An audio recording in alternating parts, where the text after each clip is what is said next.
on the Knicks, and 4-0 is where they stand right now. 110-104 victory. Darius Garland had 34 points. He was 12 of 19 from the field. Donovan Mitchell with 25. Jalen Brunson had 21, 7 assists. But it's the Garland story here, basically stealing the spotlight from everybody. 15 of those came in the fourth quarter, mind you. So is he going to be an all-star again? Like, what are we looking at? Isn't the NBA funny? Like, the Bucks are 1-3, and we're talking about how dumpster fire they are. They're 4-0, and now we're not even talking. It was just a memory how Donovan Mitchell and Darius Garland didn't get along, and J.B. Bickerstaff has gone. Now they have this new coach, and so everything changes so quickly in the NBA. And Darius Garland, let's not forget, he was an all-star like 2 years ago, and so he has the talent, he has the skill set, and now he seems comfortable playing in this offense. He's being efficient, shooting 55% from the field and 50 from three. So as a point guard, when you're that efficient and you are taking care of the ball and you're hitting shots like this in the crunch time, in the Garden, on the road, this is what you want. He's fearless. He's quick. And so the fact that there was all this drama surrounding Cleveland last year, and it never really made sense to me because they're this young team and they have this great core with Mobley and Mitchell. And is Mitchell going to leave? Is he going to go to the Knicks? You kept hearing Darius Garland. That's all just like a memory because winning cures everything. And Darius Garland was unbelievable last night, getting to his spots, setting up everybody. So I'm happy for him. And yeah, listen, if again, it's early, but if they're a top 4, top 5 team, and they might get 2. You might get 2 of these guys. Yeah. I mean, after the game too, they do the post-game interviews and stuff, and he and Donovan Mitchell were like best friends. So, whatever that was or wasn't, seems totally gone now. And then Donovan Mitchell's getting his back again in an interview in the locker room saying, remember what you were saying last year about us and stay on that side. So it is a good feeling in that locker room for whatever changes they made. And I hate it because I'm a big J.B. Bickerstaff guy, but I know. It's working for them. They're 4-0, they're playing well, and they look like they're having fun. You can still be a big J.B. Bickerstaff Huge. guy. Yeah, maybe just not there. That's okay. Look, the first 3 wins they had were against, and I don't want to poo-poo on the victories, but it was Raptors, Pistons, Wizards. But this Knicks team has high expectations as well. So are they better? And I will say this in fairness to both of you. You guys have always mentioned when we talked about the East predicting last week and all that, you always made sure to bring Cleveland into it. Are they exactly where you thought they'd be? Are they better? What do you think? No, I'm going to give them credit because Chandler knows these are trap games. When you, if you're preseason, you're looking at that schedule and you're like, damn, Raptors, Wizards, Pistons, this is going to be a cakewalk. And you might drop one of those games by not taking your opponent seriously. They've gone out and handled business, and they go out and go win a quality game on the road in Madison Square Garden. I think this team is for real. They're going to be in the mix. Remember, what was their only issue last year? Being healthy. That's going to be the theme of the year. All of these teams have talent. It's going to be a matter of who can be sustainable, who can get through the end of the year, who's going to have all of their pieces when it's much needed. So Cleveland Cavaliers, they're taking advantage of that right now. And this team is first in offense right now and fourth in defense. So they're doing it on both sides of the ball.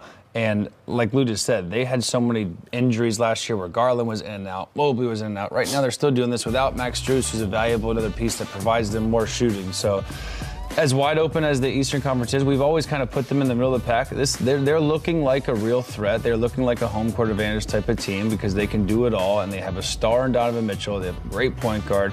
Evan Mobley seems to be taking the proper steps forward. Jared Allen's one of those big guys that you don't have to throw the ball to, but he's always going to put up numbers. He's going to block shots. He's going to rebound. So this team is well balanced, and they do have a lot to compete. The Knicks, on the other hand, 1-2 and dealing with injuries, unfortunately. Any concern with what you've seen out of them so far? I mean, listen, this is a team. We said it was going to take a while, right? Sure. When you add a Bridges, when you add a Towns, that just doesn't happen overnight. Now, I will say Towns looks a little bit lost in the offensive end, kind of trying to find his role. His numbers are down. But again, that's going to take time. When you go to a team, it's such a drastic change, a Tom Thibodeau type team too.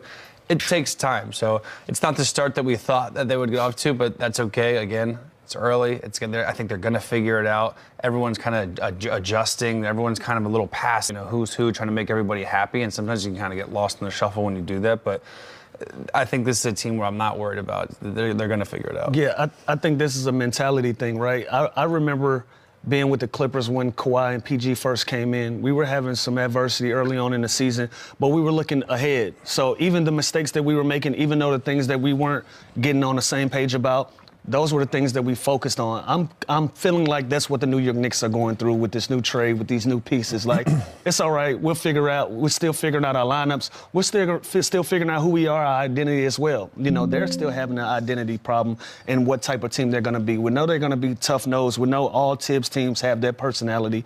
But when you bring a Mikal Bridges in, you bring a Cat in, you know, those are major pieces that you bring to something that was already successful. There's going to be some growing pains with that. So I'm not really tripping on them starting the season 1 and 2. I still feel like they can right these wrongs. But, you know, like I said, they're the one team that gets the benefit of the doubt because of so many different new pieces. And also, when you get so much notoriety and so much pub that you're supposed to be this and you're supposed to be that, it's kind of unfair to a point. And they lost valuable pieces. They lost DiVincenzo. They lost Hartenstein. Precious and Mitchell Robinson are out, which are valuable pieces on you know, as bigs on this team. So I'm not too worried about it, but it's just when you put this pressure that, this New York Knicks team is the biggest threat to the Boston Celtics, and they start off like this, it's a little eye-opening. I mean, maybe it's a misery look. The Knicks came up short against the Cleveland Cavaliers, but there's plenty for New York fans to feel positive about, despite the early challenges. Last night, Cleveland took the victory with a score of 110-104, led by Darius Garland's explosive 34-point performance. Garland not only scored at will, shooting 55% from the field, but he also managed to keep his energy consistent in the fourth quarter, showcasing his potential for another All-Star season. His teamwork with Donovan Mitchell looked sharp, leaving the Cavaliers 4-0 and setting them up as a formidable team early on.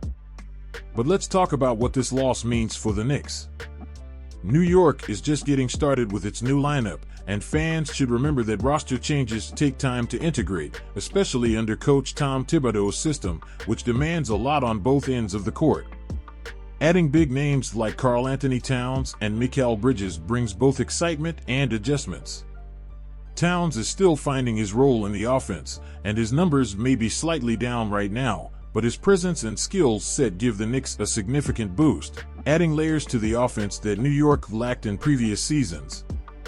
Jalen Brunson put up a solid effort with 21 points and 7 assists. Even if this wasn't the dominant performance he's capable of, his court leadership is evident. His distribution game is allowing New York to experiment with spacing and shot selection, which will pay off as the season progresses. Once Towns, Brunson, and Bridges find their rhythm together, we can expect a much stronger offensive punch from New York. It's important to remember that the Knicks are coming off a high-expectation offseason. They've added new pieces to the roster, which inevitably brings growing pains, especially for a team that is still defining its identity. Coach Thibodeau's system relies on tight defense and tough, grinded-out play, and that's something you can't rush. These early games will help the Knicks figure out which combinations work best, and fans should stay patient and excited for what's to come. Defensively, there's a lot to appreciate here. The Knicks may have let Garland find his rhythm, but they managed to contain other players, keeping Cleveland from running away with the game until the closing minutes. Evan Mobley, Jared Allen, and Mitchell showed grit, yet New York's defense made them work for every point, a promising sign of things to come.